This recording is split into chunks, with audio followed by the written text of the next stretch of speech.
রহমাতুল্লাহি ওয়া বারাকাতুহু। হাদিস বুখারী হাদিস নম্বর 2445। হযরত ইবনে আব্বাস রাদিয়াল্লাহু আনহু হতে বর্ণিত, নবী করিম সাল্লাল্লাহু আলাইহি ওয়াসাল্লাম বলেন, দান করে তা প্রত্যাহারকারীর অবস্থা হলো বমি করে তা ভক্ষণকারী নাই। হাদিস নম্বর 2446।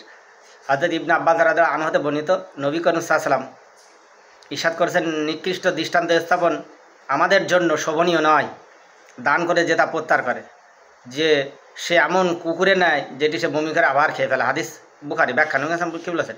দান করে প্রত্যাহার করে নেওয়া বা কেড়ে নেওয়া বা না দেওয়া। ব্যাখ্যা বলছি কিন্তু তো বা আমি দান করব বলেছি বা সেখানে দান করলাম না, তা প্রত্যাহার করে নেওয়া। সে মসজিদ, মাদ্রাসা বা অনাথ আশ্রম, এতিমখানায় বা হসপিটালে বা কোনো জনকল্যাণমূলক কাজ আমি দান করবো বলেছি কিন্তু করছি না, তো আমি প্রত্যাহার করে নিচ্ছি। ওখানে বলে বমি করে খাবার সমতুল্য। কুকুর যেন বমি করে আবার খেলে ওইরকম নিকৃষ্ট। কী অবস্থা! পৃথিবীর কোন দেশে না আছে নাকি আছে ভালো মন্দ সব কুকুরই খাইয়ে দেবে, মুখ বেঁধে দেবে, ল্যাস ঘুর দেবে, নাকি বমি করবো, ওই বমি নাকি বিশাল ভালো। আমাদের যে বিরিয়ানি ভালো খায়, ফ্রাইড রাইস, ওই রকম নাকি খায়, নাউজুবিল্লাহ মিন যালিক। যাই হোক, তবে নবী কাছে এটাই বলেছেন যে দান করে ফেরত নেওয়া বা প্রত্যাহার করা, দান করবো বলে দান না করে এরকম টাইপের যারা লোক, বা খোঁটা দেওয়া এরকম টাইপের যারা লোক, তারা বলছে বমি করে খাবার মতো সমতুল্য।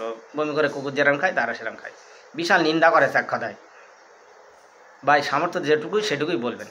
অনেক নেতারা প্রতিশ্রুতি দেয়, আপনার কিন্তু এই আওতায় ভিতরে পড়ে যাবেন যদি আপনি সেই প্রতিশ্রুতি আদায় নেন। এমনকি বাবা মা সন্তানদের বল পরীক্ষায় পাশ কর, আমি তোকে এটা কিনে দেবো, ওটা কিনে দেবো, এই না দিলে তারও কিন্তু এই সামিল হয়ে যাবেন। প্রতিশ্রুতি আদায় করা লাগবে। আপনার দান যেটা করবেন আপনি সেটাকে আপনার দান শোধ করা লাগবে। সব কিছু ছেলে খেলা করলেই হবে?